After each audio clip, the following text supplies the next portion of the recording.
iniciarmos o ano dentro da Casa Espírita, refletindo em torno do Evangelho segundo o Espiritismo. E nada melhor do que, vai ficar redundante, né? Começar pelo começo, mas nós vamos falar hoje sobre o prefácio do Evangelho segundo o Espiritismo. Geralmente o prefácio a gente pula. Quem aqui já leu o prefácio do Evangelho? É assim mesmo, em todos os lugares, 2, 3, por quê? Porque a gente tem o hábito, não só no Evangelho segundo o Espiritismo, mas em qualquer livro a gente já vai, pula até a introdução, já quer ir para o capítulo 1, né? Então, nessa noite, nós vamos abordar o prefácio antológico, inigualável e o atualíssimo prefácio do Evangelho segundo o Espiritismo. E para quem não leu, e para quem leu também relembrar, primeiro vamos ver o que diz o prefácio. Os Espíritos do Senhor, que são as virtudes dos céus, como um imenso exército que se movimenta ao receber a ordem de comando, espalham-se sobre toda a face da terra, semelhante a estrelas cadentes, vêm iluminar o caminho e abrir os olhos dos cegos. Eu vos digo em verdade que são chegados os tempos em que todas as coisas devem ser restabelecidas no seu verdadeiro sentido, para dissipar as trevas, para confundir os orgulhosos e para glorificar os justos. As grandes vozes do céu agora se unem com o toque de trombeta, e os coros dos anjos se reúnem. Homens, nós os convidamos ao divino concerto. Que vossas mãos tomem a lira, que vossas vozes se unam, e num hino sagrado se estendam e vibrem, de um extremo a outro do universo. Homens, irmãos amados, estamos juntos de vós. Amai-vos também uns aos outros e dizei do fundo do vosso coração, fazendo a vontade do Pai.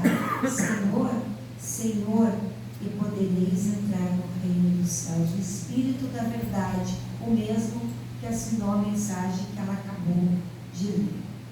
Então, o que será que quer dizer isso?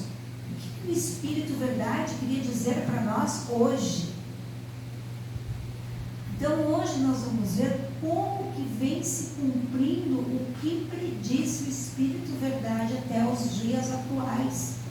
Os Espíritos do Senhor, que são as virtudes dos céus, como um exército imenso, se movimentam. Então, nós vamos fazer uma viagem, iniciando lá quando florescia o século XIX, nessa pacata cidade chamada Hydesville, em 1848. Nós estamos agora nos Estados Unidos. Então, nessa pacata cidade é onde se deu os primeiros passos dessa doutrina consoladora, quer dizer, para surgir posteriormente essa doutrina consoladora. Em que sentido? É os primeiros, porque mediunidade sempre houve em todos os tempos, mas é o primeiro documentado que a gente tem. Aqui na família desses camponeses, na família Fox, eles estavam nessa noite de 31 de março de 1848 se preparando para dormir, visto que há muito tempo eles não dormiam direito. Por quê? Porque estavam ouvindo ruídos, principalmente pancadas. Então as irmãs, em especial a Kate, acaba desafiando aquele espírito. Então é o primeiro evento mediúnico documentado. E a Kate, então, ela fez tipo que uma tradução, uma pancada, letra A. Quando o espírito dava 2 pancadas, letra B, e assim sucessivamente, até descobrir o que o espírito queria dizer. O espírito era de Charles Constant, este mascate, que havia sido assassinado naquela casa pela família que residiu ali anteriormente. Então ele escreve onde estava enterrado a sua ossatura. Eles vão lá e descobrem que realmente estava ali, comprovando a comunicação. Mas, concomitante a isso, lá em 1850 na Europa, mais especificamente aí na França, nós vamos ver agora Fortier, um amigo de Kardec, Hipólito Leon Rivaio, convidando ele para ir ao sarau. Os saraus, as reuniões agora, tinham uma atração especial. As mesas giravam, as mesas levitavam, e o Hipólito, como professor, como educador, como cientista, como magnetista, como cientista, ele duvidou como pode algo que não é matéria, que não pensa, movimentar-se. Então ele vai e ele já faz uma constatação. E isso chama atenção, porque para um efeito inteligente, dizer tem que ter uma causa inteligente. Mais tarde, em 1855, o professor Rivaio, ele foi convidado para esse sarau, e daí nessa dúvida, depois ele foi, para resumir bem, ele foi convidado para ir na casa da senhora Pleimazion, nessas sessões então que a mesa respondia, e ele verificou essa ação inteligente sobre a matéria. Mais tarde, comunica-se um espírito amigo de Hipólito Leon Rivaio, chamado Zéfiro, e diz o seguinte: de todas essas anotações, de todas essas constatações, viriam os livros, e desses livros, destas obras, ele não poderia assinar como Hipólito. Por quê? Porque ele já tinha obras como professor, então obras lá de geometria, enfim, e outros assuntos, iria se confundir. Então, Zéfiro orienta ele a assinar, a pegar o codinome, que seria Allan Kardec, que fora seu nome quando reencarnado como druida. Eu vos digo, disse o prefácio, em verdade que são chegados os tempos em que todas as coisas devem ser restabelecidas no verdadeiro sentido, para dissipar as trevas, para confundir os orgulhosos e glorificar os justos. Então, o que acontece? Kardec passa a verificar isso em 1857, ele lança o Livro dos Espíritos. Podemos vir aqui falar só sobre o dia 18 de abril de 1857. Nessa constatação, todo efeito inteligente tem uma causa inteligente, nasce então a doutrina espírita. Kardec deixa 23 obras, mas a gente sempre bate na tecla o Pentateuco. O Livro dos Espíritos, 1857, o Livro dos Médiuns, 1861, e o Evangelho segundo o Espiritismo, em 1864. O Céu e o Inferno, em 1865, e a Gênesis, em 1868. Então, ano passado, o Evangelho completou 160 anos, até foi o tema do mês espírita, da 16ª URI. Esse livro que salvou muitas vidas, o qual nós estamos reunidos hoje em torno dele nesta casa. Quantos evangelhos do lar a gente já fez e ainda fará utilizando o evangelho? Quantas palestras, quantas lives, quantos comentários do mundo afora. Mas em 1869, vitimado por um aneurisma, desencarna o codificador Allan Kardec, partindo do plano espiritual. E agora? Agora a França, a cidade das luzes, apaga-se praticamente o espírito. A cidade das luzes no sentido dos pensadores que lá tinham. Não deu muita continuidade, mas atravessa o velho continente. Chega nas terras de um gigante adormecido, chamado Brasil. E como que ele chega aqui? Às vezes a gente frequenta anos uma casa espírita e não sabe como que se deu o princípio. Então, se a gente buscar aqui as orientações do Espírito Humberto de Campos, através de Chico Xavier, nesse livro Brasil, Coração do Mundo, Pátria do Evangelho, que quem não leu, leia, nós vamos encontrar aqui a explicação de que Os profetas plantaram aqui a semente. São 3 revelações, não é? A semente dos profetas frutificou, vem Jesus. Primeira revelação Moisés, segunda revelação Jesus, onde dá corpo, um tronco. Mas era necessário que a árvore tivesse uma copa. E a copa não vem com Allan Kardec, não está personificada em Allan Kardec, mas sim no Espiritismo, com a doutrina espírita. E essa doutrina, então, atravessa o Atlântico, veio instalar-se onde? Nas praias brasileiras. Aclimatou-se, despiu daquele manto, daquele pragmatismo científico, vestiu sim um manto mais de religiosidade no começo. Foi difícil, por quê?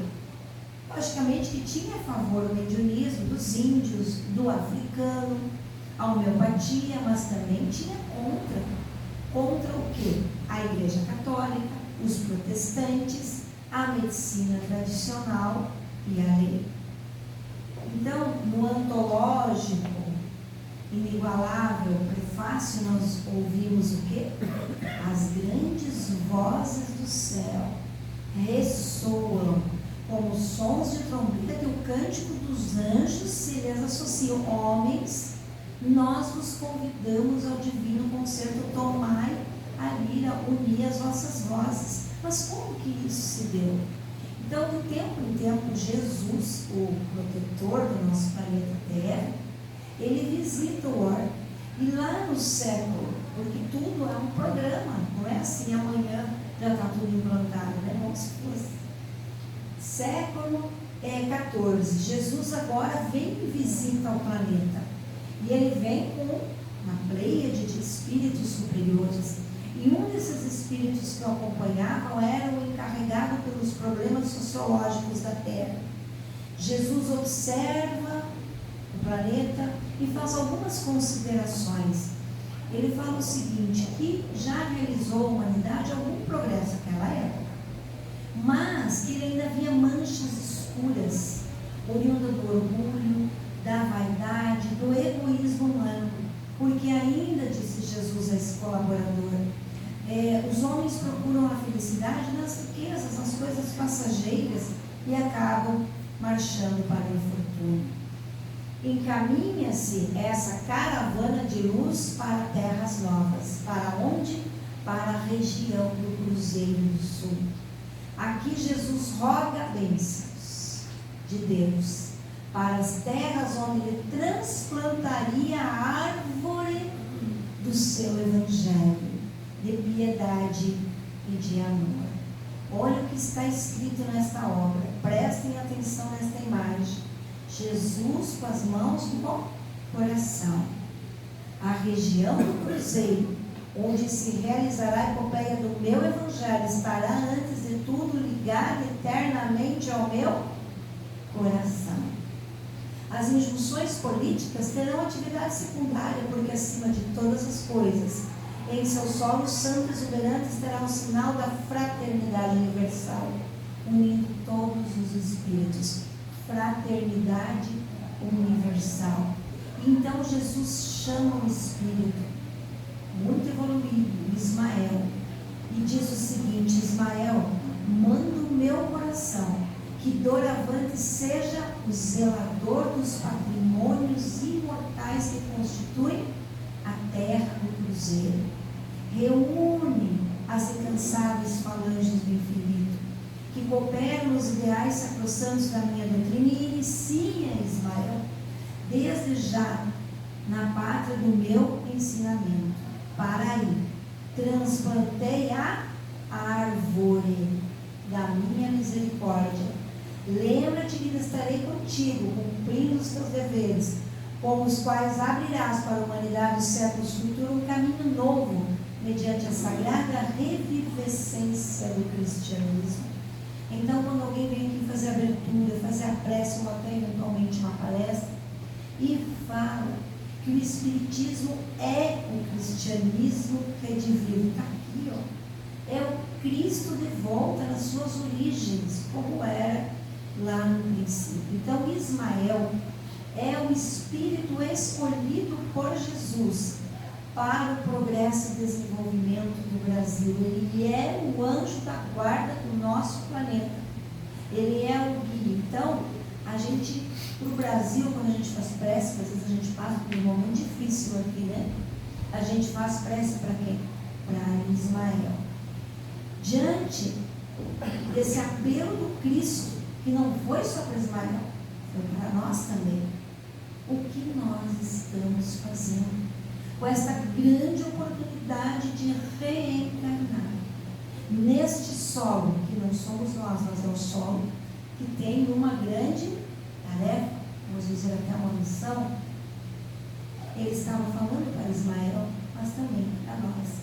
Então o Brasil tem a missão de cristianizar. É a terra da promissão, é a terra de todos, a terra da fraternidade, a terra de Jesus, é a terra do Evangelho. E o que aconteceu? Ismael, ele vai estabelecer um programa. Cristo deu para ele uma tarefa, e ele então ordena a reencarnação de vários espíritos missionários que reencarnam em Portugal. Mas, infelizmente, os latifundiários, nós sabemos o que aconteceu, escravizaram os negros. E Ismael pede uma reunião com Jesus e chega em prantos e diz para o mestre: os lusitanos, os proprietários de terra, escravizaram o povo de Guiné, de Angola, foram trazidos como animais. Jesus escolheu o povo humilde da África, os simples da terra, o português também, que eram trabalhadores, os mais trabalhadores da Europa. Mas para quê? Para não haver o uso de armas. Mas o ouro das Índias contaminou os portugueses que se exiliram do trabalho. Então aqui, não sei se vocês conhecem, alguém conhece, alguém já subiu aqui a Serra da Barriga? Não? Lá no Quilombo dos Palmares, nós fomos para Alagoas, daí um dos maiores quilombos aqui da América, né? Da América Latina. Você tem que subir a Serra da Barriga, para vocês terem uma ideia, ó, como que é. Esses dias virou notícia na televisão, porque foram fazer aquela excursão, caiu principalmente crianças, né, para ver o pôr do sol. Vocês devem ter assistido, e acabou tendo um desencarne coletivo ali na Serra da Barriga. Ali pertencia antes a Pernambuco, agora faz parte de Alagoas. Então, os portugueses, eles queriam dizimar os índios. Isso aqui, durou séculos, eles resistiram. Eles fugiam das fazendas e iam se abrigar ali no lugar inimigo. Dá para ver aqui, ó. Hoje não. Zumbi dos Palmares aqui é só réplica, né? Por quê? Quando eles faziam esse trajeto, os outros que vinham eram deixados alimentos nas encruzilhadas. Depois surgiu o despacho, mas eram alimentos para que os negros não perecessem no meio do caminho e para que soubessem a direção. Chegando lá, não conseguiram. O que eles fizeram? Os portugueses contrataram os bandeirantes. Não sei porque se homenageei, eu morei até na rua do Jorge Velho, e foi um dos que conseguiu dizimar, e nada sobrou. Então, hoje é patrimônio, né? Os negros, eles foram fundamentais para quê? Para a nossa estruturação física e as nossas lições também de humildade. O que aconteceu nessa época? Lá nos umbrais, nas trevas, Jesus começa a ouvir choros, ranger de dentes, e ele vai ver esses espíritos. Eram trabalhadores na cruzada, senhores feudais, padres, inquisidores que gemiam. E então ele traz para a reencarnação. Para onde? Para o coração abriga tudo. Para o Brasil. Se incorporou a nova raça, sofrendo penúrias do cativeiro, mas também ressurgindo como estadistas, médicos, artistas, poetas, escritores, vivendo na fraternidade. Rapidamente aqui a história. Em 1700 tem o início o movimento abolicionista. Nós sabemos o que aconteceu com Tiradentes. 1792 a rainha portuguesa enlouquece. 1789 a Revolução Francesa, que modifica a estrutura dos governos. 1792 Dom João VI assume o trono numa administração desastrosa. Então, a Revolução Francesa modificou a estrutura dos governos da Europa. Portugal agora alia-se à Inglaterra. Bonaparte assina o tratado com a Espanha e ordena a invasão de Portugal. E a Inglaterra sugere a retirada de Dom João para o Brasil. Então, aqui é a Revolução Francesa, Napoleão Bonaparte. Mas, concomitante a isso, o que acontece espiritualmente falando? Emissários do bem espalham-se sobre toda a terra. Então, em 1808, Dom João VI chega ao Brasil e é recebido com hospitalidade. Não só ele, mas também na corte integrava aí, por exemplo, Antônio Vieira, que tinha um poderoso organismo mediúnico. Falanges de Henrique Salles também atuam em nome de Ismael, porque Ismael agora volta os olhos para o Brasil. Tiradentes uniu-se às falanges espirituais, quer dizer, ele desencarna, né? Para quê? Para inspirar os trabalhadores para o cultivo da árvore do Evangelho. Em 1821, Dom João VI retorna a Portugal e deixa o príncipe regente Dom Pedro I. A caravana de Ismael está trabalhando. A gente não vê, mas eles estão trabalhando. Eles esmeraram-se no cultivo dos ideais liberais, inspirando o quê? A paz, a concórdia, harmonizaram os pensamentos e a edificação da liberdade. Com isso, a nação se empolgou. Em 1822, sob assistência espiritual, que incitou a completar a obra, Dom Pedro promete ao povo que ficaria no Brasil contra as determinações da corte para o bem geral. O que acontece? A gente dorme à noite. E quando estávamos ali reencarnados, se lá estivemos, não sei, o que acontece? A gente dorme quem? O corpo. E o nosso espírito, pode deixar, é sempre assim, já veio cachorrinho aqui, já tem umas 3 fotos com animalzinho, coisa mais linda, né? A energia, olha, gostoso. E o que acontece? A gente dorme, o nosso espírito vai em reuniões, em assembleias, né? E começou a ter a adesão intuitiva do povo aos elevados desígnios de quem? Do mundo invisível. E aí Jesus chama um outro espírito, Longinos. Quem sabe a história de Longinos? Cláudio não vai ler a mão. Não conhece a história de Longinos? Quem foi Longinos? Então vou contar para vocês. Vocês lembram que quando Jesus foi crucificado, teve um soldado que teve uma tarefa de, vamos ver se está morto mesmo, né? Ele vai à lança. Quem que era esse soldado? Longinos. Agora, ele já teve várias reencarnações até chegar a esse ponto aqui. O que acontece? Jesus chama Longinos. Ele diz, você vai reencarnar com uma tarefa. Se você se der bem, está zerado esse karma, porque já teve outras reencarnações, né? E ele reencarna como quem? Como Dom Pedro II. Mas olha como que as coisas acontecem. Há todo um movimento preparatório para a chegada do espiritismo no Brasil. Os médicos reencarnam e surge a homeopatia, porque reencarnam como médiums. E na realidade isso vem em transe mediúnico. Houve também, olha só, houve relatos aqui no Brasil de mesas girantes. De Valdo Franco conta que não foi só lá na França que tivemos mesas girantes, aqui também.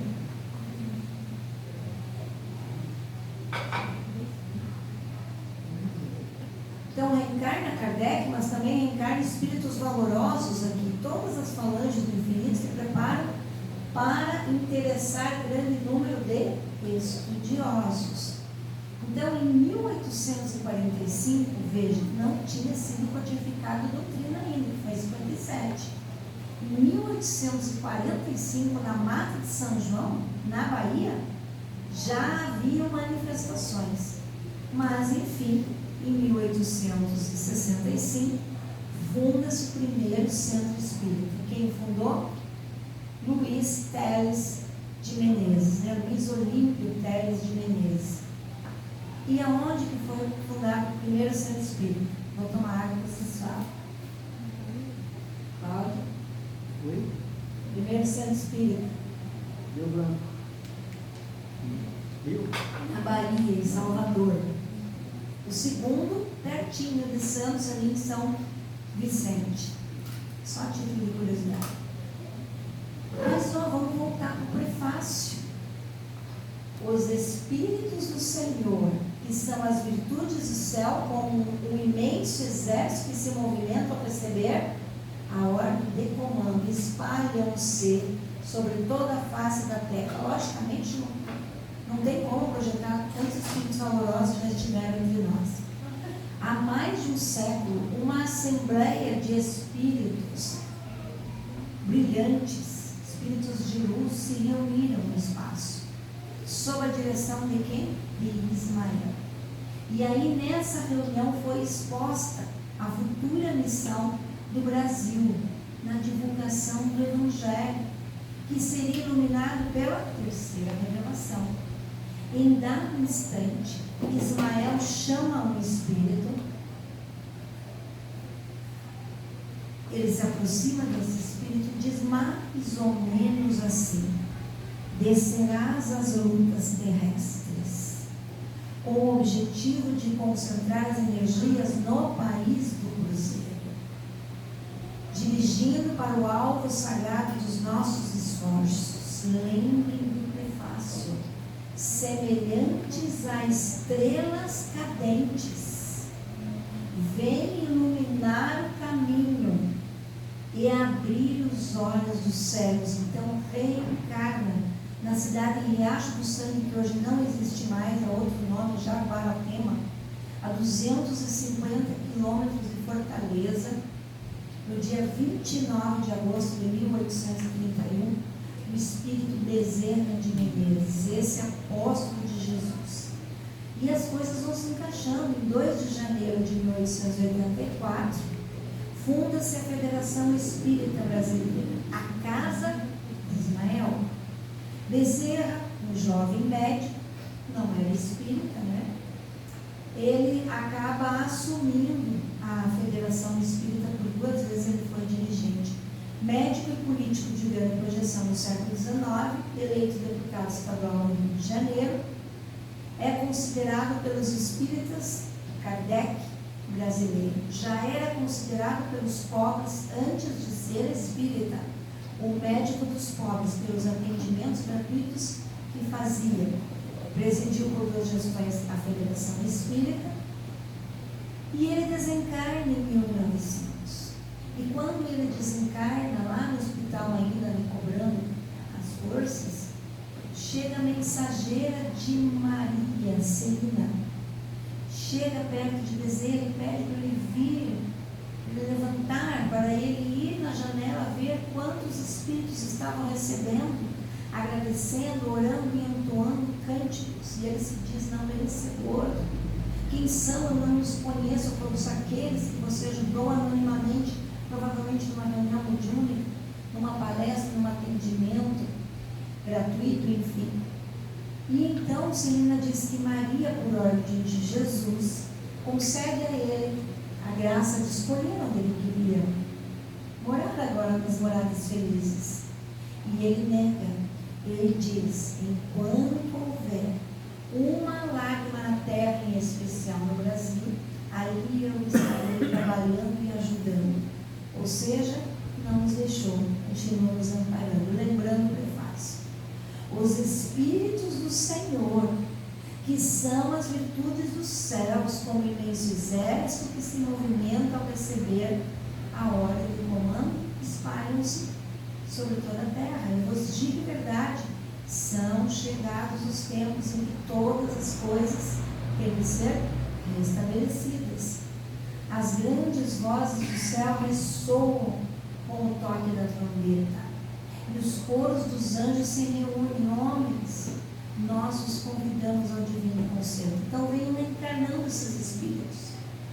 Dia 22 de setembro de 1868, reencarna no Brasil, em Matão Carbarchuto, o Eiro aqui,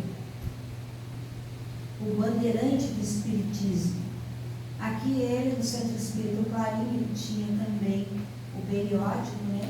Depois outros espíritos, aí, mulheres, prestem atenção, orem agradecendo a ela, que reencarne em Juiz de Fora a Zilda Gama, porque nós só voltamos hoje graças ao trabalho dessa médium, dessa mulher, que lutou muito pelo voto feminino e deixou para nós essas obras. Exímia médium. E em 1º de maio, outro Espírito do Senhor, como prediz o prefácio, Eurípides Barçanufo, em 1880, Chico Xavier disse: escrever sobre a vida de Eurípides seria quase o mesmo que fazer a biografia de Jesus. O apóstolo da caridade reencarna em terras brasileiras e, quando desencarna, é recebido por Dr. Bezerra de Menezes, por São Vicente de Paulo, por Santo Agostinho. Então, Ismael, aqui em 1889, preparou o ambiente para que o médium Frederico Júnior transmitisse a palavra póstuma de Allan Kardec. E o que será que Allan Kardec disse nessa mensagem? Dando instrução aos espíritas brasileiros, incentivando ao estudo, a caridade e a unificação. Mas também em 1900, a médium Ivone do Amaral Pereira, que tinha todos os tipos de mediunidade, considerada por Chico Xavier a heroína silenciosa, aquela que deixou 20 livros, mas que só pelo Memórias do Suicida, disse Maria que também poderia escolher uma paragem feliz para morar e nem precisaria mais retornar, mas também aqui permanece auxiliando. Reencarna no Brasil. Peixotinho, que nós íamos há um tempo atrás falar, né? Francisco Peixoto Lins, que nasceu em Pacatuba, no Ceará, também em 1905, que não só tinha mediunidade de materialização, o maior de todos os tempos, praticamente, como atendia, como nós vimos na palestra, 24 horas na sua casa, quando batiam alucinados, loucos, cancerosos, enfim, eles precisavam de ajuda. E o maior de todos, que por minha conta, tá? Obrigada depois comigo, para mim é o maior de todos, em terras brasileiras, em Pedro Leopoldo, depois vai para Uberaba, Francisco Cândido Xavier, em 1910. Olha que interessante, por que a gente tem Bezerra ao centro? Porque ele coordenava, de certa forma, o trabalho dos outros. Por exemplo, quem dirigia os trabalhos de Eurípides Barçanufo? Bezerra de Menezes.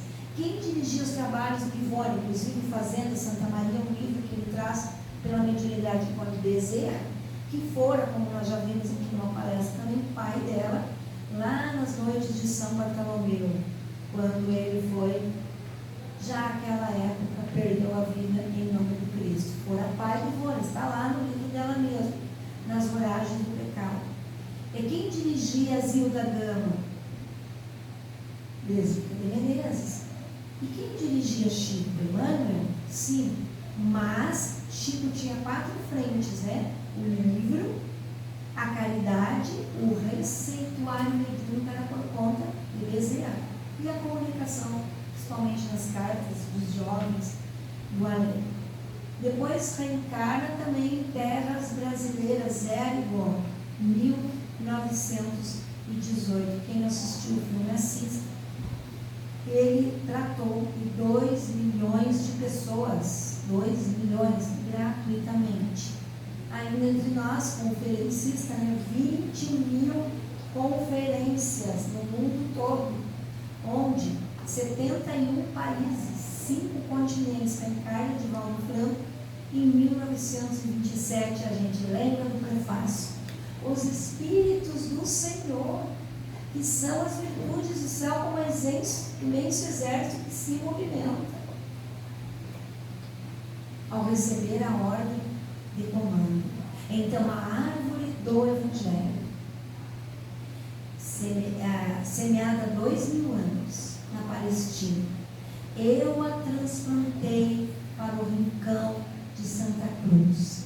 O meu olhar se fixa nutrindo no meu espírito a esperança de que em breve florescerá o que a gente espera na árvore, frutos, sombras verdantes no caminho, estendendo a sua fronte por toda parte, dando frutos sazonados de amor e perdão. Está lá na mensagem de abril de 1920, no Reformador.